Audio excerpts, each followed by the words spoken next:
በስመ አብ ወወልድ ወመንፈስ ቅዱስ አሐዱ አምላክ አሜን። የልዑል እግዚአብሔር ቤተሰቦች የእናታችን የቅድስተ ቅዱሳን የንጽሕተ ንጹሐን የድንግል ማርያም የአስራት ያደራ ልጆች በወደደን እስከ ቀራንዮም አደባባይ ቅዱስ ሥጋውን ስለኛ ቆርሶ ክቡር ደሙን ስለኛ አፍስሶ ባፈቀረን በጌታችን በመድኃኒታችን በኢየሱስ ክርስቶስ ፍጹም ሰላም እንደምን አላችሁ? አሜን። እግዚአብሔር ይመስገን ብለን እንድናመሰግነው ይረዳን። ይህንን የእግዚአብሔርን ቃል እንድንሰማ የፈቀደልን የቅዱሳን አባቶቻችን አምላክ የአብርሃም አምላክ የይስሐቅ አምላክ የያዕቆብ አምላክ እግዚአብሔር ስሙ የተመሰገነ ይሁንልን። እንግዲህ በዛሬው ትምህርታችን የምናየው ስለ ቤተክርስቲያን ይሆናል። በኢትዮጵያ ኦርቶዶክስ ተዋሕዶ ቤተክርስቲያን ማለት ምን ማለት ነው? ቤተክርስቲያን ለምን እንሄዳለን? ቤተክርስቲያን ለምን እንሳለማለን? ቤተክርስቲያንን ለምን እንስማለን? ከርቀት ላይ ሆነን ቤተክርስቲያንን ስንሳለም ምን ማለታችን ነው የሚለውን በአጠቃላይ አጠር አድርገን እናያለን። እግዚአብሔር ከሁላችን ጋር ይሁን።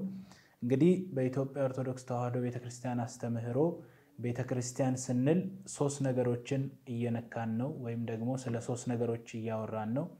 አንደኛ ቤተክርስቲያን የክርስቲያኖች ስብስብ የክርስቲያኖች አንድነት ማለታችን ነው። ሁለተኛ አንድ ምእመን ቤተክርስቲያን በመባል ይጠራል።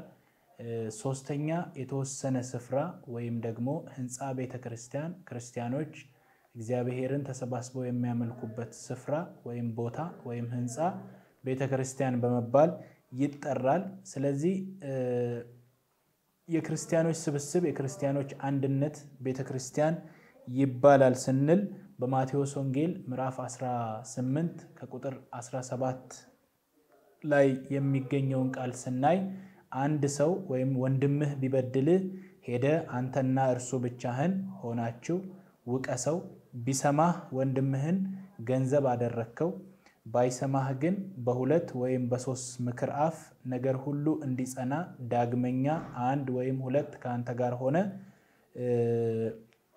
ምከረው፣ ባይሰማህ ለቤተ ክርስቲያን ንገራት፣ ቤተ ክርስቲያንን ባይሰማ እንደ አረመኔና እንደ ቀራጭ አድርገህ ቁጠረው ይላል እና ለቤተ ክርስቲያን ንገር የሚለው የክርስቲያኖች ስብስብ ወይም ደግሞ የክርስቲያኖች አንድነት እንደሆነ እንረዳለን። ስለዚህ ቤተ ክርስቲያን ብለን ስንጠራ የክርስቲያኖች አንድነት የክርስቲያኖች ስብስብ ቤተ ክርስቲያን በመባል ይጠራል። ሁለተኛ አንድ ክርስቲያን ቤተ ክርስቲያን በመባል ይጠራል። የክርስቶስ ማደሪያ የእግዚአብሔር ማደሪያ የመንፈስ ቅዱስ ማደሪያ የሆነ አንድ ክርስቲያን ቤተክርስቲያን በመባል ይጠራል ማለት ነው። አንደኛ ቆሮንቶስ ምዕራፍ 6 ቁጥር 19 ላይ ከ19 እስከ 20 ስጋችሁ ከእግዚአብሔር የተቀበላችሁት በእናንተ የሚኖር የመንፈስ ቅዱስ ቤተ መቅደስ እንደሆነ አታውቁምን ይላል። ስለዚህ ስጋችሁ የእግዚአብሔር ማደሪያ የመንፈስ ቅዱስ ማደሪያ ቤተ መቅደስ ነው ብሎ ሐዋርያው ቅዱስ ጳውሎስ በቆሮንቶስ መልእክቱ ላይ አስቀምጦልን እናገኛለን ማለት ነው። በሶስተኛ ላይ የምናየው ቤተክርስቲያን የተወሰነ ስፍራ ህንፃ ቤተክርስቲያን በመባል ይታወቃል። ክርስቲያኖች ተሰባስበው እግዚአብሔርን የሚያመልኩበት፣ ክርስቲያኖች ተሰባስበው ለእግዚአብሔር የሚሰግዱበት፣ ለእግዚአብሔር መስዋዕት የሚያቀርቡበት ቤተክርስቲያን ወይም ህንፃ ቤተክርስቲያን በመባል ይታወቃል ማለት ነው። ስለዚህ ቤተክርስቲያን ስንል ጽንሰ ሐሳቡ ስለዚህ ሶስት ነገሮች የሚያወራ ወይም ደግሞ እነዚህን ሶስት ነገሮች ልናስተውል ያስፈልጋል። አንደኛ ቤተክርስቲያን ማለት የክርስቲያኖች ስብስብ የክርስቲያኖች አንድነት እንደሆነ መረዳት ያስፈልጋል። ሁለተኛ አንድ ክርስቲያን ቤተክርስቲያን በመባል እንደሚጠራ የእግዚአብሔር የክርስቶስ የመንፈስ ቅዱስ ማደሪያ እንደሆነ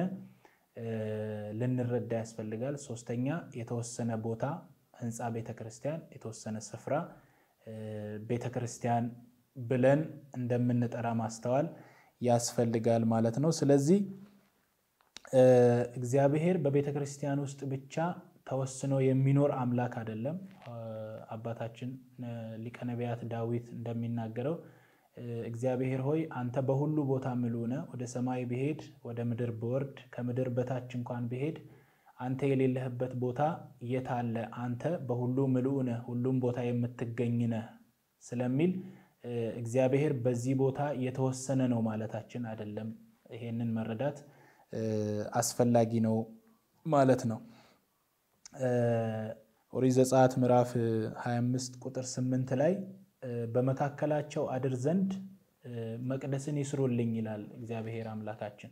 በመካከላቸው አድር ዘንድ እባርካቸው ዘንድ ጸሎታቸውን እሰማ ዘንድ ቤተ መቅደስ ይስሩልኝ። ስለዚህ እግዚአብሔር በልዩነት ሊባርከን ቤተ መቅደስ እንድንሰራለት በዛ ቤተ መቅደስ አድሮ እንደሚባርከን በኦሪት ዘጸአት ምዕራፍ 25 ቁጥር 8 ላይ እናገኛለን። ይሄም ብቻ አይደለም። አንደኛ ነገሥት ምዕራፍ 6 ቁጥር 1 ጀምሮ ስናነብ እስራኤላውያን ከግብጽ ባርነት በወጡ በ480 ዘመን ንጉሥ ሰለሞን በነገሰበት በአራተኛው ዓመት በሁለተኛው በእስራኤላውያን ወር ዚፍ በሚባለው ወር ሰለሞን ለእግዚአብሔር ቤተ መቅደስን መስራት ጀመረ የሚል ቃል እናገኛለን። ስለዚህ ለእግዚአብሔር ማደሪያ መስራትን ጀመረ። እግዚአብሔር የሚያድርበትን እግዚአብሔር በተለየ ለእግዚአብሔር ስግደት የሚቀርብበትን በተለየ ለእግዚአብሔር አምልኮ የሚቀርብበትን ስፍራ ሰለሞን ለእግዚአብሔር ቤተ መቅደስ መስራት መጀመሩን በዚህ በአንደኛ ነገሥት ምዕራፍ 6 ቁጥር 1 እና ቁጥር 2 ላይ እናገኛለን። ይሄም ብቻ አይደለም። እግዚአብሔር ቤተ መቅደስ ወይም ደግሞ በምንሰራለት ቤተ ክርስቲያን ውስጥ አድሮ ሕዝቡን እንደሚባርክ ብዙ ቦታዎች ላይ መጽሐፍ ቅዱስ ላይ ተጽፎ እናገኛለን ማለት ነው። ስለዚህ ቤተ ክርስቲያን ማለት ይህንን ጽንሰ ሐሳብ ካለው ወደዚህ ቤተ ክርስቲያን የምንሄደው እግዚአብሔርን ለማግኘት እምነታችንን ለመግለጽ እግዚአብሔርን በተለየ ቅዱስ በሆነው ስፍራ ቅዱስ በሆነው የአምልኮ ስፍራ መስዋዕት በሚቀርብበት ቅዱስ በሆነው ስፍራ ለእግዚአብሔር ልንሰግድ ነው የምንሄደው። እግዚአብሔርን ልናመልክ ነው የምንሄደው። እምነታችንን ልንገልጽ ነው የምንሄደው። እንግዲህ እግዚአብሔር በሁሉም ቦታ አለ ስለተባለ በእምነት ሳያዩ የሚያምኑ ብፁዓን ናቸው ተብሎ እንደተጻፈ በወንጌል ላይ እግዚአብሔር በልዩነት ክርስቲያኖችን ሊባርክ በልዩነት ክርስቲያኖች ጸሎታቸውን ሊሰማ እግዚአብሔር በቤተ መቅደስ እንዳለ አምነን ወደ ቤተ መቅደስ ወይም ወደ ቤተ ክርስቲያን እንሄዳለን። ክርስቲያኖች ይህንን እምነት በውስጣችን ያሳደረው እግዚአብሔር አምላካችን ስሙ የተመሰገነ ይሁንልን። ስለዚህ እግዚአብሔር በቤተ መቅደስ ልናገኘው ወደ ቤተ መቅደስ እንሄዳለን። ስለዚህ ቤተ ክርስቲያን ስንሄድ ለእግዚአብሔር ልንሰግድ እንጂ ለዛ ህንፃ ልንሰግድ አንሄድም። ክርስቲያን ወደ ቤተ መቅደስ ወይም ወደ ቤተ ክርስቲያን የሚሄደው ለእግዚአብሔር በልዩነት ሊሰግድ እግዚአብሔርን ሊያመልክ ነው ማለት ነው። ይሄንን የሚያረጋግጥልን የመጽሐፍ ቅዱስ ጥቅስ መዝሙረ ዳዊት መዝሙር 29 ቁጥር 2 ላይ የስሙን ክብር ለእግዚአብሔር አምጡ በተቀደሰው ስፍራ ለእግዚአብሔር ስገዱ ይላል። እንግዲህ የተቀደሰ ስፍራ የተባለ ቤተ መቅደስ ነው። በልዩነት እግዚአብሔር የሚመለክበት የምንሰግደው ደግሞ ለእግዚአብሔር እንደሆነ ሲያስረግጥልን በቅድስናው ስፍራ ለእግዚአብሔር ስገዱ ይለናል ማለት ነው። ስለዚህ ያ ስፍራ የተቀደሰ ስፍራ ነው፣ የተከበረ ስፍራ ነው፣ እግዚአብሔር የሚያድርበት ስፍራ ነው፣ ለእግዚአብሔር አምልኮ የሚቀርብበት ስፍራ ነው። ስለዚህ ቤተክርስቲያንን ማክበር ቤተክርስቲያንን መቀደስ እንደሚያስፈልግ ነብዩ ዳዊት በመዝሙሩ ይነግረናል። በዛ ቤተ መቅደስ ለእግዚአብሔር መስገድ ለእግዚአብሔር አምልኮን ማቅረብ እንደሚገባ ነብዩ ዳዊት በመዝሙሩ ላይ ይነግረናል። ይሄም ብቻ አይደለም። እግዚአብሔር በልዩነት ቤተክርስቲያን ውስጥ ወይም ቤተ መቅደስ ውስጥ እንደሚገኝ የምንረዳበት አንደኛ ነገሥት ምዕራፍ 9 ቁጥር 3 ላይ እግዚአብሔርም አለው በፊቴ የጸለይከውን ጸሎትህንና ልመናህን ሰምቻለሁ፣ ለዘላለም ስሜ በዚያ ያድር ዘንድ ይህን የሰራኸውን ቤት ቀድሼዋለሁ ይላል እግዚአብሔር። ይህን የሰራኸውን ቤት ቀድሼዋለሁ፣ ዓይኖቼና ልቤ በዘመኑ ሁሉ በዚያ ይኖራል። ስለዚህ ለእግዚአብሔር በተሰራው ቤት እግዚአብሔር ዓይኖቹና ልቡ ዘወትር በዘመን ሁሉ በዚያ ስፍራ እንደሆነ እግዚአብሔር በቤተ መቅደስ ወይም በቤተ ክርስቲያን አድሮ ለዘላለም እንደሚኖር ሕዝቡን እንደሚሰማ እግዚአብሔር በዚያ የሚሰገድለት ለእርሱ እንደሆነ እግዚአብሔር ዓይኖቹና ልቡ ዘወትር ከምእመናን ጋር ከክርስቲያኖች ጋር ከሚያምኑት ጋር እንደሆነ በዚህ ጥቅስ እንረዳለን። ስለዚህ ቤተ ክርስቲያን የምንሄደው እግዚአብሔር በልዩነት በዚያ ቤተ ክርስቲያን እንደሚያድር እንደሚሰገድለት መስዋዕት እንደሚቀርብለት አምልኮ እንደሚቀርብለት አምነን ነው። እግዚአብሔር ግን በዚያ ብቻ የሚወሰን አምላክ ነው ብለን አይደለም። በማይመች ቦታ እግዚአብሔርን ልንለምነው እንችላለን፣ እግዚአብሔርን ልናገኘው እንችላለን። በቤተ መቅደስ ግን በልዩነት እግዚአብሔር ስሩልኝ እኔ በዛ ውስጥ ሆኜ እባርካችኋለሁ ጸሎታችሁን እሰማለሁ ስላለ በቤተ መቅደስ በልዩነት ክርስቲያኖች ተሰብስበው እግዚአብሔርን የሚያመልኩበት የምናመልክበት ስፍራ ነው። ስለዚህ እንደዛ ከሆነ ቤተክርስቲያንን ለምን እንስማለን? ወደ ቤተክርስቲያን ስንሄድ ቤተክርስቲያንን ስመን በቀኝና በግራ ስመን ሰግደን ነው ወደ ቤተ መቅደስ የምንገባው። ያ እንግዲህ ክርስቲያኖች ወይም በኦርቶዶክስ ቤተክርስቲያን ዮሴፍና ኒቆዲሞስ ክርስቶስን ከመስቀል ላይ አውርደው የገነዙት ዮሴፍና ኒቆዲሞስ በዚህ ይታሰባሉ ማለት ነው። በቀኝና በግራ ስንስም ዮሴፍና ኒቆዲሞስን እያሰብናቸው መሆኑን አንድ ክርስቲያን ሊያስተውል ሊረዳ ይገባል። ያ እጃቸው በክርስቶስ ደም የተጨማለቀውን ዮሴፍና ኒቆዲሞስን እያሰብን ያ የተቀደሰውን ደሙን የነካውን እጃቸውን እያሰብን በቀኝና በግራ ቤተክርስቲያንን እንስማለን። ይሄም ብቻ አይደለም።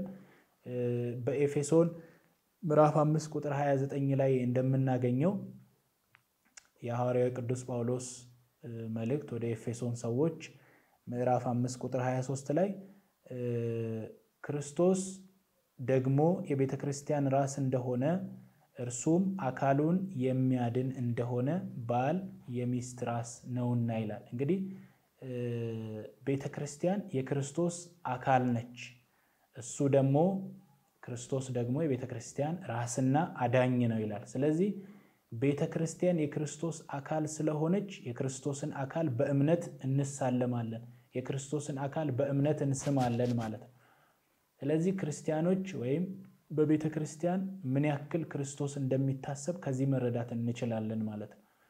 ክርስቶስ ቤተክርስቲያን አካሌ ናት፣ ስለዚህ ደሜን አፍስሼላታለሁ፣ እኔ ራሷ ነኝ፣ አዳኟ ነኝ ስላለን ቤተክርስቲያን የክርስቶስ አካል ስለሆነች የክርስቶስን አካል በእምነት እንሳለማለን፣ በእምነት እንስማለን። ያ ስለኛ የፈሰሰውን ደም በእምነት እንስማለን ማለት ነው። ስለዚህ የክርስቶስን አካል እንደምንስም አምነን ቤተ መቅደስን ወይም ቤተክርስቲያንን እንሳለማለን፣ እንስማለን ማለት ነው። ይሄም ብቻ አይደለም።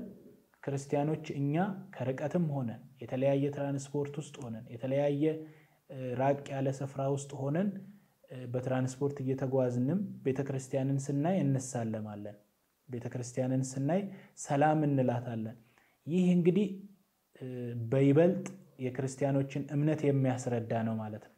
ይሄም ብቻ አይደለም።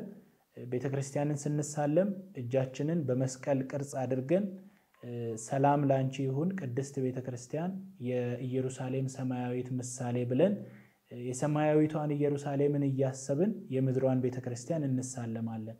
በእምነት የላይኛው ቤታችንን እያሰብን የምድራዊ ቤታችንን እንሳለማለን ማለት ነው። ስለዚህ እኛ ክርስቲያኖች በተስፋ የምንኖር ክርስቲያኖች ስለሆንን ክርስቶስ እንደሚሰበስበን ክርስቶስ በዳግም ምጽአቱ ወደ ተቀደሰችዋ ወደ ሰማያዊቷ ኢየሩሳሌም እንደሚወስደን በእምነት ስለምናምን ያቺ የሰማያዊቷ ኢየሩሳሌም በምድር ላይ ያለችው የሷ ምሳሌ የሆነችዋን ቤተክርስቲያን በእምነት እንሳለማለን።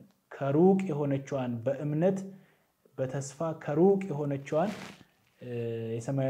የሰማያዊዋን ኢየሩሳሌም እያሰብን የምድሩን ቤተክርስቲያን እንሳለማለን። ስለዚህ በሰማይ ተስፋ የምናደርገው ክርስቲያኖችን የምትሰበስብ ከክርስቶስ ጋር እንድንኖር የምታደርግ የሰማያዊቷ ቤታችን ኢየሩሳሌም ሰማያዊት እንዳለች ስለምናስብ ከሩቅ ሆነን በተስፋ እንሳለማታለን ማለት ነው።